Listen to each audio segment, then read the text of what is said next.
So I'm with Collen Construction here on this unique project. It's the first of its kind, a dual fuel 110 megawatt project, energy project here in West Dublin. And it was a very interesting conversation about the Collen Way and what they're doing in terms of trying to make sure that their culture of safety leadership goes right through the company and makes a difference. They're one of our main supporters for our campaign this October, and they're going back to basics.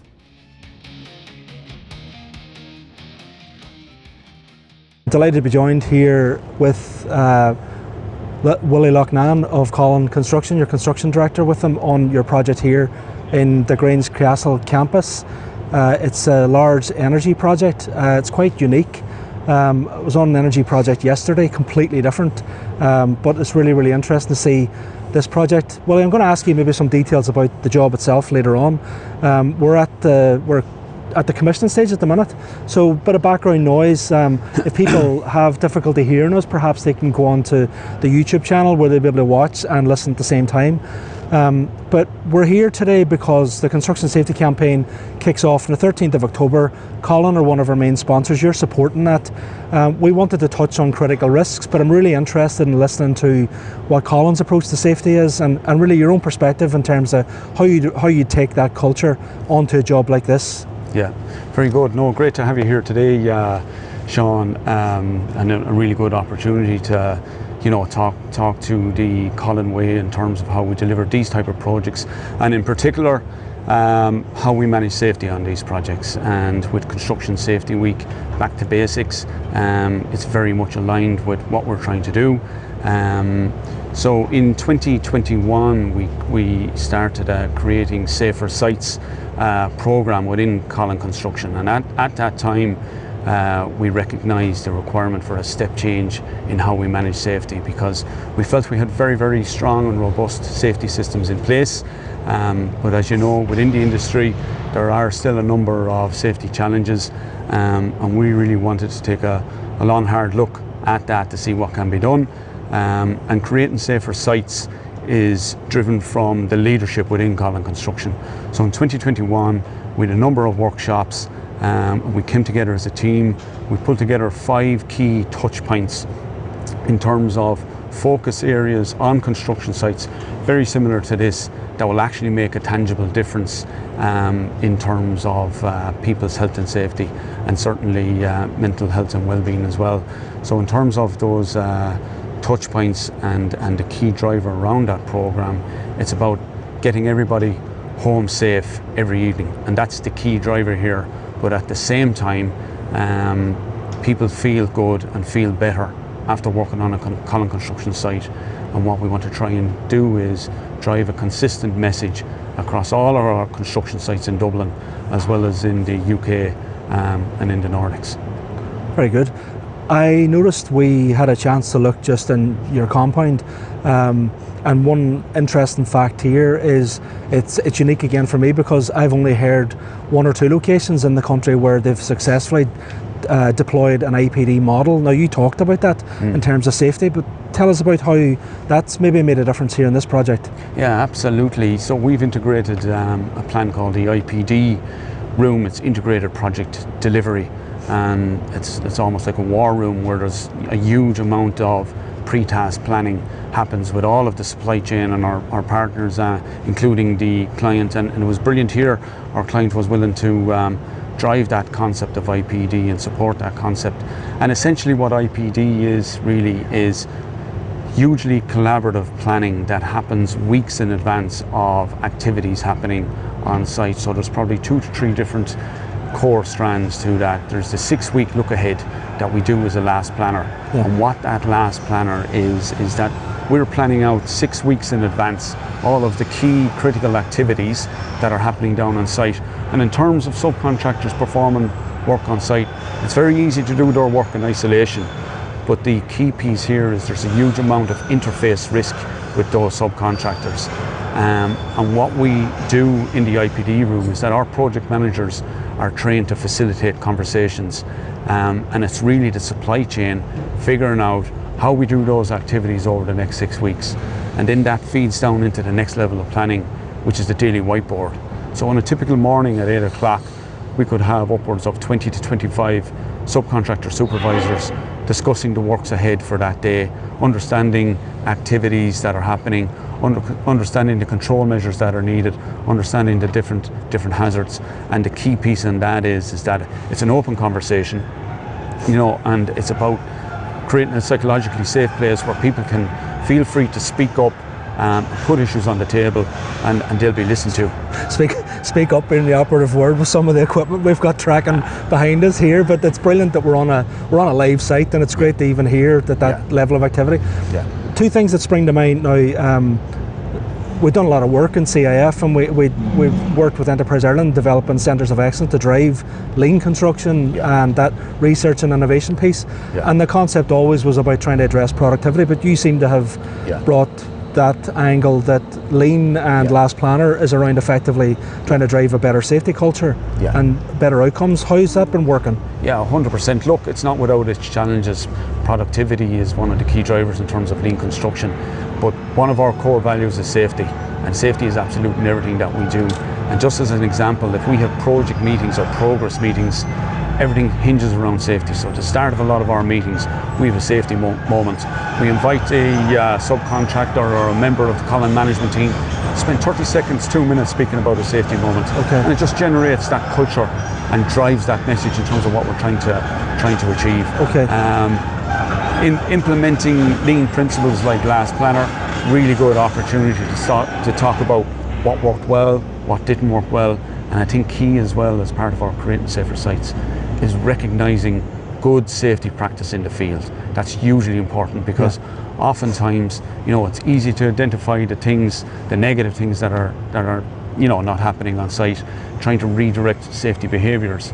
But what's really important is reinforcing that positive message, because there's a lot of good stuff happening on our sites from a safety perspective, and that absolutely needs to be acknowledged. Yeah, I think what is very evident is what you're using, that model you're using, gives you the opportunity to flush it up all the time, and it's the best method of communication is forcing people to have that contact. In a world now where a lot of people are working remotely, supporting projects as well, especially, even there could be people in the sub-supply chain.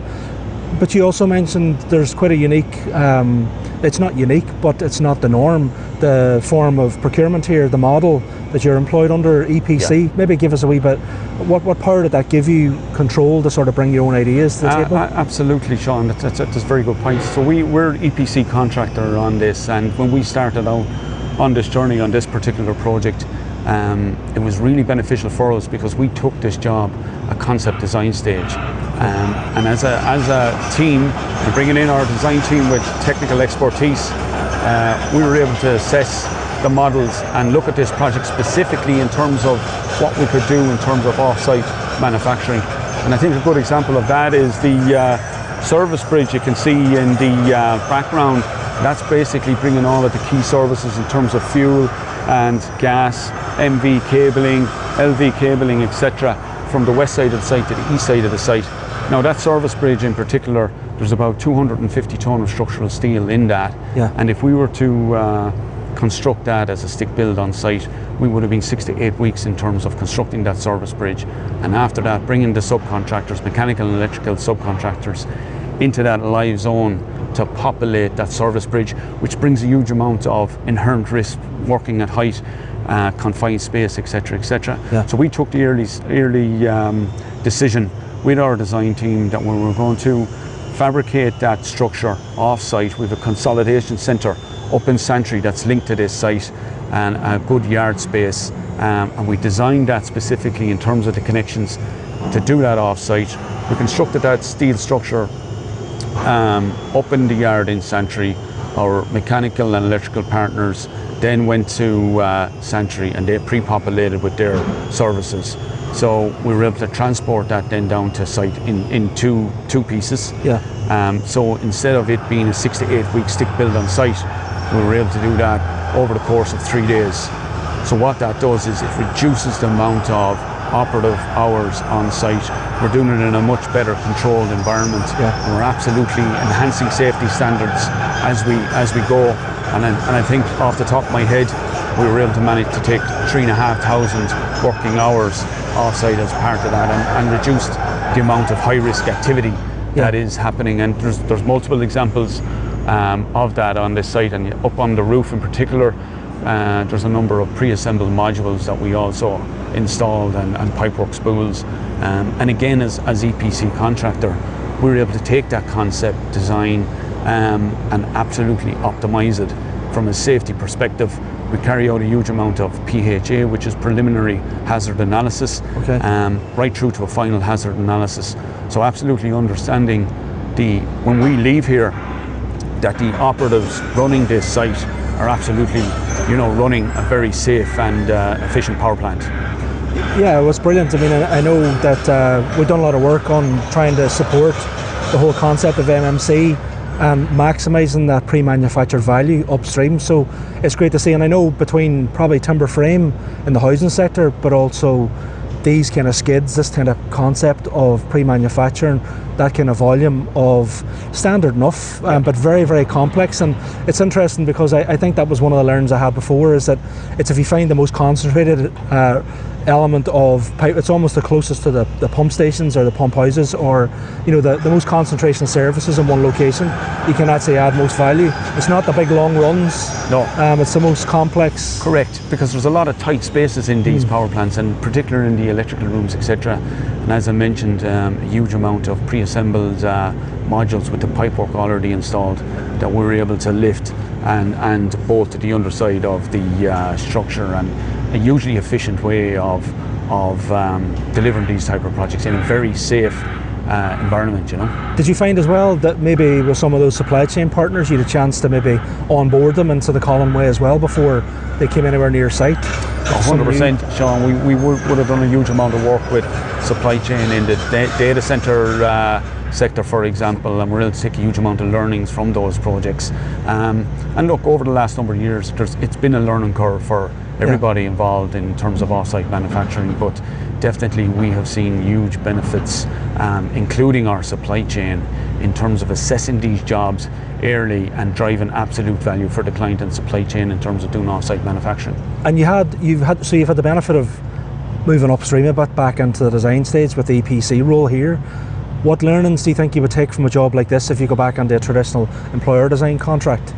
Yeah, absolutely. And look, a lot of clients are willing to listen now in terms of ideas that we can bring forward to really enhance the construction periods. We're talking about reducing working hours from site.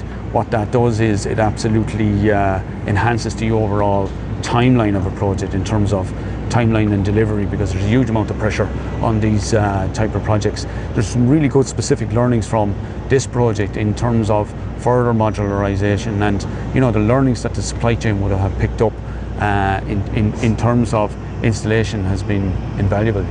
Okay. And in terms of your sub-supply chain engagement, like how do you think the Collen way has kind of influenced that? I know you talked about the APD approach. We've listened, in a number of the other kind of conversations we've been having so far about trying to check, like audit, trying to work out, do people really understand?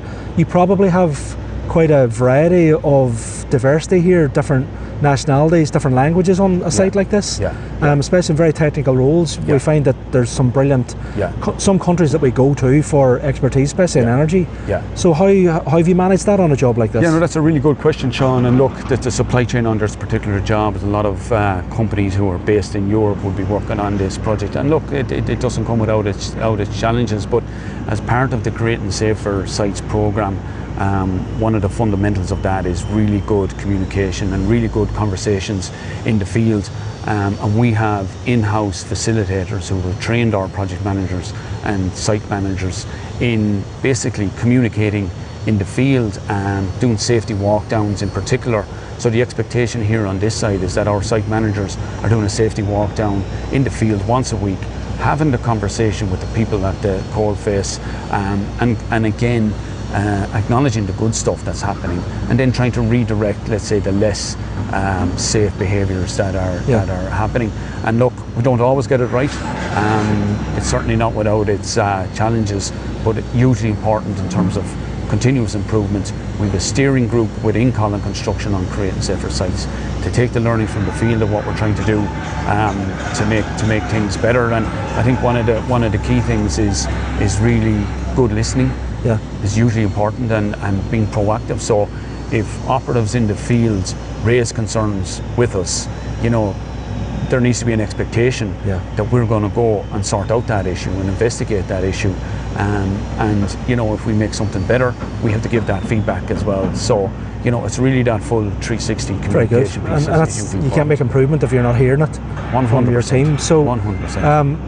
We talked about the campaign. I'd be interested maybe in what Collen might be doing as part of the campaign, but one of our sub-themes, it's all about going back to basics, and critical risks was our whole theme for the last couple of years. But I wanted to ask you just about maybe one type of critical risk you have on a job like this. I know you're energising at the minute, you're up there commissioning fairly, but maybe something else that maybe you wouldn't normally. Sure, absolutely. I suppose one of the interesting aspects of this particular project is that we have a number of significant engines that were installed, and those engines were upwards of 325 tonne in piece, and it was a very specialised operation in terms of that installation. I might be able to show you some footage of that later, but a huge amount of military-like pre-planning involved for 6 to 9 months in advance of that installation. And again, for me, fundamentally, the communication piece needs to be right, because there's a number of stakeholders involved from outside of the project and inside of the project. And one of the interesting aspects of that engine install is that they're transported on a device what's known as an SPMT, which is a self-propelled mobile transporter. Okay. And at the early stages of this project, when we had the ground floor slab poured, we got that SPMT transported specifically over from the UK, and we literally did a trial run of the transport of that SPMT to make sure that we had the turning radius. So you could track it basically? Exactly, the auto track to get it right into the engine cells. And from that we were able to make some tweaks in design to finally optimise the installation of that engine. And it's funny, we had a number of engines to install, and we got down to the last engine. By the time it was at curbside, it literally just took us 12 minutes to get it from curbside into the engine cell, and the first engine took us nearly 6 hours to do that installation. So hugely important around that continuous improvement, and again taking the supply chain on board, having those conversations, back to the last planner in the IPD room, and really understanding the constraints that are involved. And I think from a safety perspective, any accidents or incidents that we've had within the business over the years, we often find that pre-task planning or poor planning or lack of planning can sometimes be a contributory factor. There was detail missing. There's detail missing, or there's assumptions made, or there's a change of sequence. And that's the reality of construction. Plans change on a daily basis, so we need to be able to pivot quite quickly. Our last planner system and our supply chain who have bought into that are really set up for success in that regard. Do you know what's interesting? It's one of the main things that we've continuously here mentioned is construction is a high risk activity.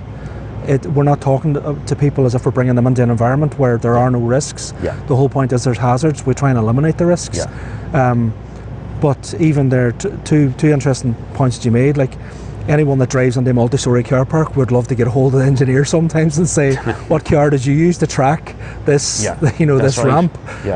But the fact that it's a dynamic site as well, your last planner is what you rely on, because you might have tracked that, but by the time you came to it, the whole environment's changed. Even something in Dublin City Council's roads could have changed in terms of layout or viaducts or something they've put in. Absolutely, it's an ever-changing environment, and even in the space of 24 hours, significant changes can happen on a construction site, and that's where it's really key that we have the planning tools in place, the likes of the whiteboard meeting. The supervisors understand exactly what's going on, but it's not just about the management teams having an understanding.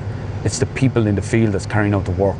Really need to understand what's happening around them. And at Collen we manage that through really detailed and robust SPAs, and what happens after the whiteboard meeting is that the subcontractor supervisor takes his crew in a huddle for that 10 minutes and explain exactly what's happening. And with some really good digital boards down on site as well, that we can run through the model with the teams, understand the different constraints for that day. And the other piece as well on the last planner, we've now integrated a RAID analysis, and RAID stands for risks, assumptions, issues and dependencies. Okay. So all the best plans in the world will always have those 4 elements. Okay. And it's really getting the teams together to flush those items out Yeah. and reduce the amount of constraints that are in the field. So we're developing that workflow and free flow of construction, all the while reducing safety risks that inherently happen, you know. So Well, do you know what, I'm pretty confident that from listening to conversations with your peers in other companies and yourself, that people listening will pick up, because a lot of people will do a diploma, they'll even do a degree. They might be very specific in the health and safety sector. That might be their role in the company, or they could have another senior management role like yourself. But picking up from you in this conversation about what's practically working for Collen and how you actually live it, will be very beneficial, I think, to people that are listening to this conversation. If you looked at the industry in 5 years' time, just a sidewinder question for you, Willie. Yeah. What would you love to see? What would you like to see different? yeah, no, absolutely, Sean. Look, I think lean construction is a really good avenue to integrate what we're trying to do from a safety perspective, because as I mentioned earlier, if we plan the works well, if we plan the tasks, activities, right down to the people that's using the tools, the amount of risk from a safety perspective will massively reduce. Okay. And I think that's the one thing that will make a tangible difference in the industry. I like to see as well, in terms of what's happening out there, there's a lot of focus on safety leadership, leadership skills, communication skills, hugely important. And as I said, at Collen, we place a huge amount of emphasis on training within our construction managers and project managers, that they're communicating well and often, and being, good listeners, proactive listeners, taking in the feedback from the workforce and acting on it. I mean, we have an expectation of the workforce to, act safe, to stop the works if it's not safe. Yeah. But at the same time, they have an expectations of us, and what we need to do is provide, a safe working environment, and that means back to basics, really goods, facilities, drying rooms, canteens, etc. And what they can expect from us as well. If they identify a safety issue in the field, that we will go and investigate that straight away and give that feedback, and they'll be heard and supported. And it's really important that people on the Collen sites understand that. Very good, Willie. I think that was a useful conversation. As I said, I'm certain that people are going to pick up a lot of what you're doing as Collen, as a company, but also on this specific project as well. And it's really, really interesting, because we've done a lot of work on lean, and I'm only hearing the conversations now about get the safety right first and then productivity follows. But what I'm seeing in the reverse of that is use the productivity tools to drive the communication for safety culture. So thanks very much for hosting us here today. Very useful conversation, and I think now the next thing is we try and get the rest of the industry engaged. So this campaign from the 13th of October, we get more people thinking about how they'll go back to basics. Thank you, Willie. Absolutely. Thank you, Sean. Great to have you here today.